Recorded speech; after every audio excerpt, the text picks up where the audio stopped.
Hello बच्चों, let's read the question.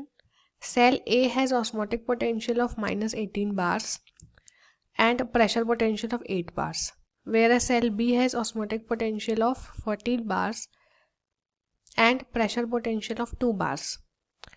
So the direction of flow of water will be A from cell B to cell A, B no flow of water, C from cell A to cell B, D in both the directions. Okay, तो इसके लिए अगर हम की concept देखें तो इसका की कॉन्सेप्ट क्या होगा? इसका की कॉन्सेप्ट होगा वाटर पोटेंशियल. ओके,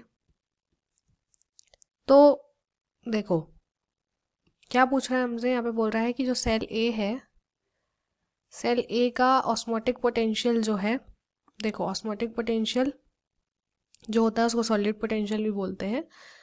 तो इसका जो ऑस्मोटिक पोटेंशियल है, सॉलिड पोटेंशियल है, वो कितना है? -18.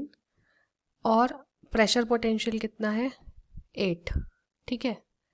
वहीं सेल बी का अगर देखें तो ऑस्मोटिक पोटेंशियल कितना है? -14.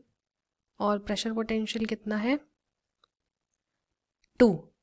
ओके, तो हमसे यहाँ पे पूछ रहा है कि फ्लो ऑफ वाटर कहाँ से कहाँ होगा, है ना.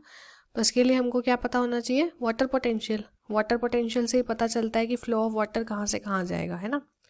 तो वाटर पोटेंशियल का यानी कि साई डब्लू, इस केस में दोनों का देखना है, ए का और बी का. तो पहले ए का देखते हैं. वाटर पोटेंशियल क्या होगा? Sai S plus psi P, ये फॉर्मूला होता है ना. तो ए के लिए देख रहे हैं, ए के लिए, तो ए के लिए साई एस क्या है? -18. साई पी क्या है? 8. तो इसका आंसर क्या हो जाएगा? -10. यही चीज़ बी के लिए देखेंगे. Psi B is equal to same psi S plus psi P.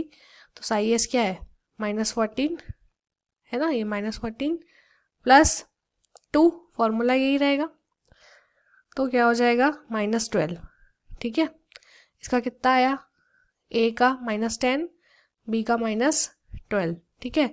अब हमको पता है वाटर कहाँ से कहाँ मूव करता है.